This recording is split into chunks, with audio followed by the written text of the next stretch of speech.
All right, ladies and gentlemen, it is time for another Music Monday. I'm your host, Plymouth Jones. And today's guest, Mercury Carter. What's going on, everybody? Plymouth Jones here from ScrewUp TV, and it's time for another edition of Music Monday. Today, we have the one and only Mercury Carter. Alrighty, Mercury Carter. How's it going, man? How you doing? Very well, how are you? Doing all right. Hanging in there. We got a little warmer weather today than we've been getting. First of all, I love your jacket. Thank you. I love your jacket, man. You are all decked out. Your whole outfit's cool, man. I guess I'm gonna jump into it, Mercury. So I did look a little into you. It seems like going way back before the music, which we'll get into. Were you into fashion? Mm-hmm. Okay. Tell us a little bit about your fashion past. I did dabble in fashion design while I was in high school. Mm-hmm. I guess one could say it was sort of a phase. Okay. But it did serve its purpose at the time, Right. which was kind of like therapy or a coping mechanism with high school life, for lack of better terms. And I guess around 2012, which was when I graduated and got really into adulthood. I didn't go to college. I went straight into work. And I kind of just lost the desire to be hunched over a sewing machine 8 or 9 or 10 hours a day. So I was kind of stagnant for about 3 years, and my friends, two specifically, motivated me to pursue singing, because before now I would only sing in the car when we were going places, or if they were at my house, they would hear me singing at home.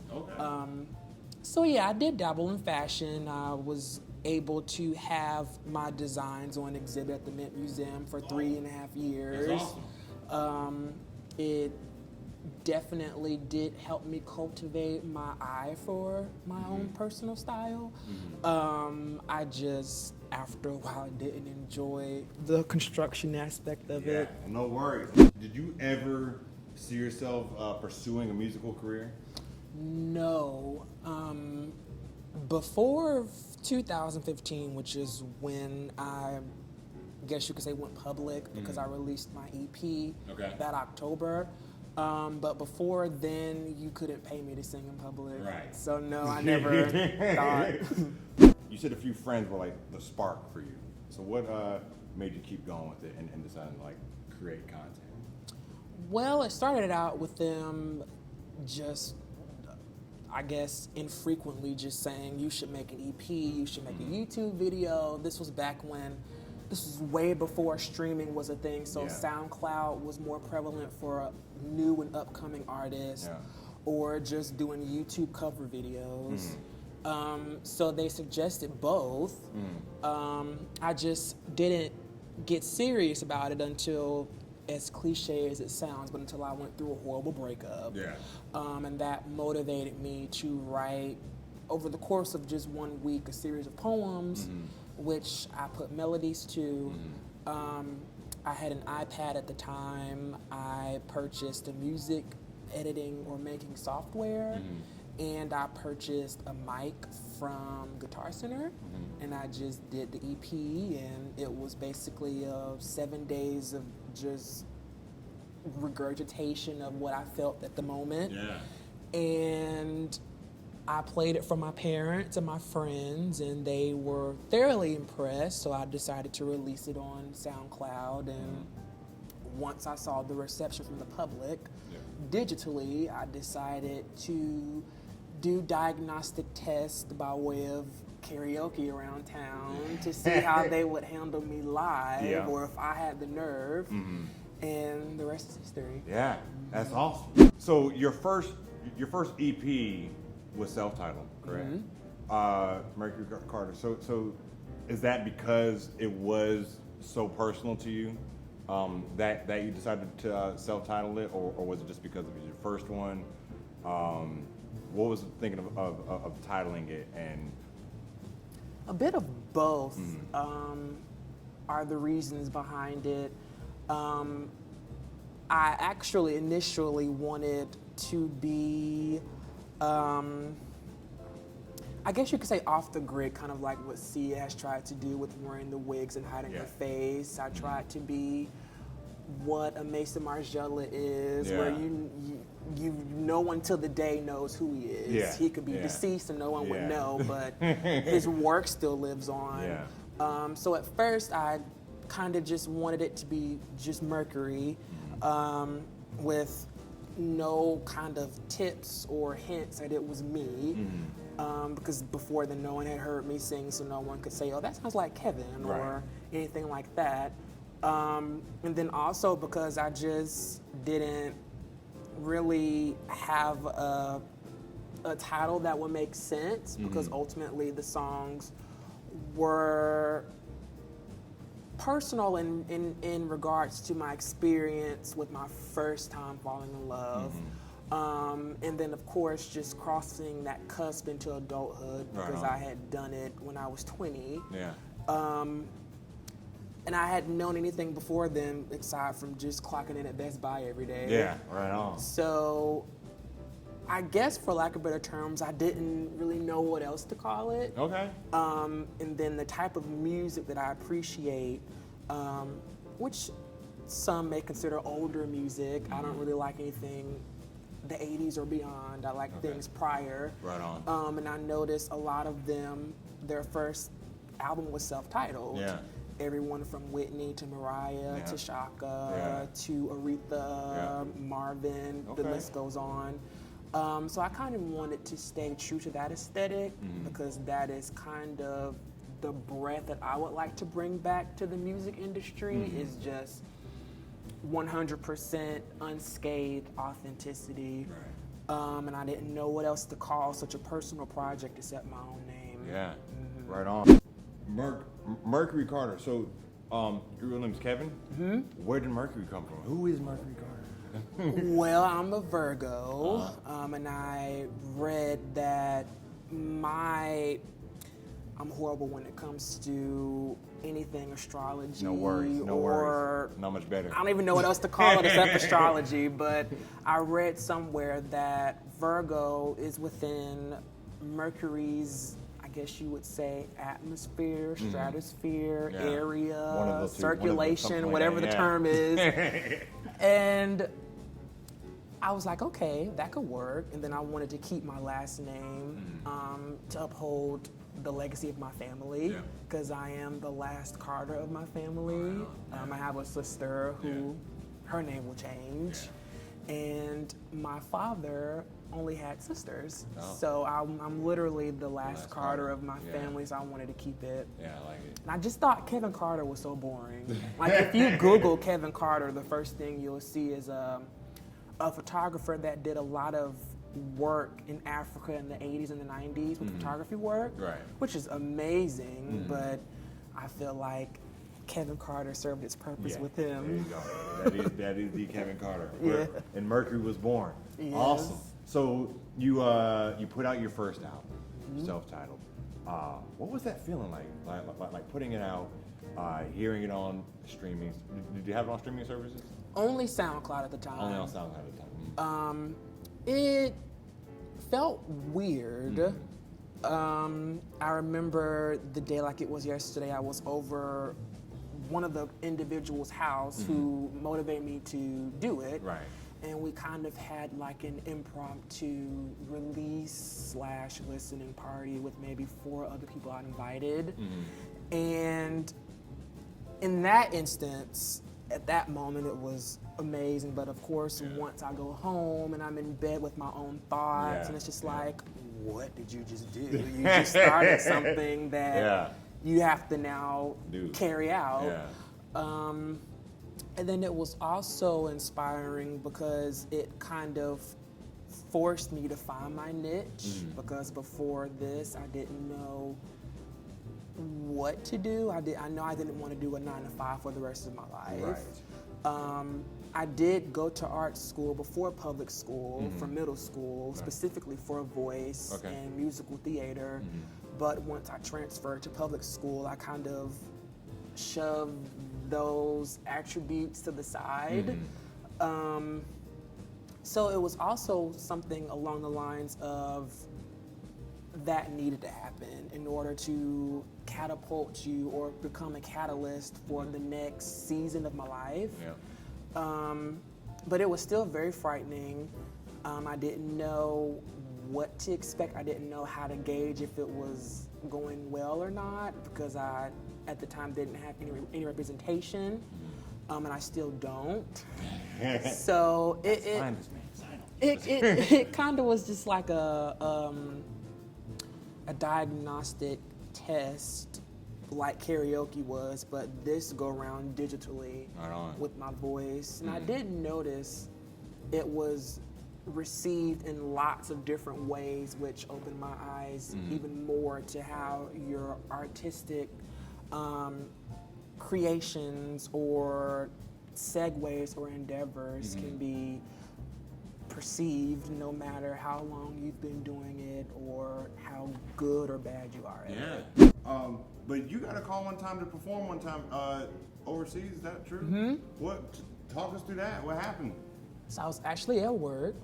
I was working at a call center for a pharmaceutical company at the time, and I received an email to my Gmail account, which at the time was Mercury Carter at Gmail, so cliche. And at first I thought it was spam. I thought it was fake because it was an invite to come perform my own 1-hour set at Montreux Jazz Festival. And that is a festival where you can't submit or pay or solicit like your Coachellas or even stuff like New Orleans Jazz Festival. This one, it was invite only.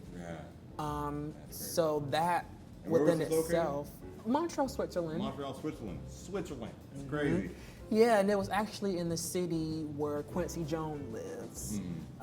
So I was told when I went, he had left the night before I performed to go handle something in America, which was a kind of a bummer, but it was cool to know that, you know, his house was right up the way from where I was performing. But yeah, they emailed me and I didn't believe that it was true, so they had a phone number for me to reach out to. I didn't call it on my cell phone, I called it at work, just in case it was some crazy, they would be able to hack my job and not me, but it was real, and it was all expenses paid. It was a paid gig too, so till this day, I'm still in awe, and they did tell me I'm the first vocalist from North Carolina to be invited since Roberta Flack and Nina Simone. That's awesome. That, man, I mean, just from one day you're, as you were saying, slaving over a sewing machine, and flash forward, you're in Switzerland performing an hour's worth of your own music. That's awesome. I mean, it's got to be a lot of affirmation for you, man. Just letting you know that you're doing the right thing. You know, that you're was doing what you're supposed to do. Absolutely, it was. Okay, man. Oh, and when was that? That was July of 2018. Right on. So you get back from Switzerland. How long after you're back? How long is it until you start working on your next project? Well, that clock is still counting. Okay. And it's specifically due to lack of, I don't want to say lack of resources, but all in all, that's kind of what it is. I mean, what I intend to do for my debut album is, like I said earlier, that along the lines of those that I've looked up to and listened to, and what I've written down a lot in my treatments for this album is that I would love for it to emulate the essence and mood and just overall taste that Minnie Riperton's debut album was, Come to My Garden, That's awesome. of which she used a live orchestra for every song. Yeah. That's kind of what I want to do. I want to utilize live instrumentation only. I'm not interested in digital anything. Yeah. Everything one take, Yeah. sang in the studio with the musicians so I can feed off them, they can feed off me. Yeah. So right now at this point, it's still in the making because of course you have to solicit the individuals who are willing to play such an arduous project and kind of hold off on payment for a while Right. or not charge thousands upon thousands. Because I think I tried to solicit Charlotte Symphony, for an example, and they are part of the union, and they charge $1,500 per hour. Okay. So that kind of just goes to show what it takes. And then, of course, paying for studio sessions and having all the music put to sheet music for musicians to learn so that you're not wasting studio time rehearsing or getting it right. And then, of course, just trying to make sure I'm in the correct place to record. I like to compare music to making food. I would never cook a meal for a friend when I'm not feeling my best because that can be tasted, it can be picked up on. I feel the same is true when it comes to make music. Individuals can hear what kind of state of mind you were in or what was percolating in the studio at the time. So it's a lot of moving parts, but I push to have it out by next year. But yeah, I've been working on it since then. Not yet. Not yet. Not yet. What would you say your genre of music is? I personally wouldn't know. When I was finally able to get my music on streaming platforms, entities like Google Play and Apple Music and Spotify classified me as easy listening or vocal jazz. But I love all music. The only thing I probably could never do is like screamo. But I love funk, I love jazz, I love rhythm and blues, which means something completely different than modern day R&B. I love soul music, I love gospel, I love opera, I love world music, I love instrumental music only, I love soundtracks. Creative Loafing deemed me best vocalist in any genre, so I wouldn't even know what to classify myself. Yeah, that's awesome. I just like to sing good music. Yeah, that's awesome. What are we going to be hearing from you today? Today I'm singing a song called Journey, which will be from the album I'm releasing next year. And it is kind of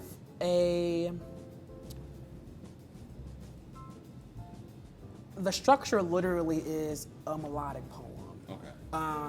And it's about my dog who died in 2015, ironically. This was a poem that I had written around that time but never did anything with it. And I decided to finally turn it into a piece of music. And so that's what I'll be singing for you all today. Okay, all right. Well, look, Mercury, the good people want to know, where can they find you on the interwebs? Well, my website is mercurycartermusic.com. And my social media handles are all the same. It's Mercury Carter across the board. And it's spelled just like the planet and Carter, Mecury. Ooh, I spelled it wrong myself. We're gonna put it down there. We're gonna put it down there. You guys just read it. Just read it and type it. MERCURY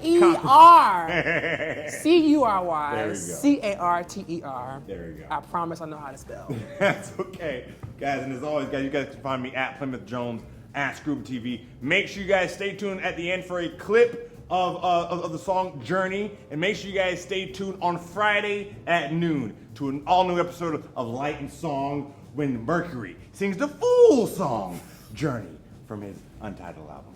It was great talking to you, man. Nice Awesome, talking to you, too. absolutely, guys. That's all the time we have for you guys today. I can't talk either. It's in the air. It's in the air. Until next time, guys, we are out of here. All right.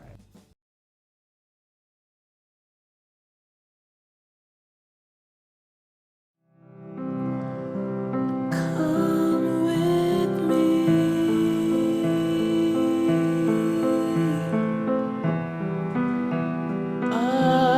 across the seas.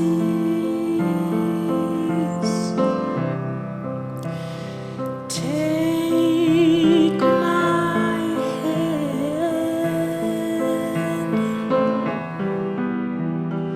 How much pain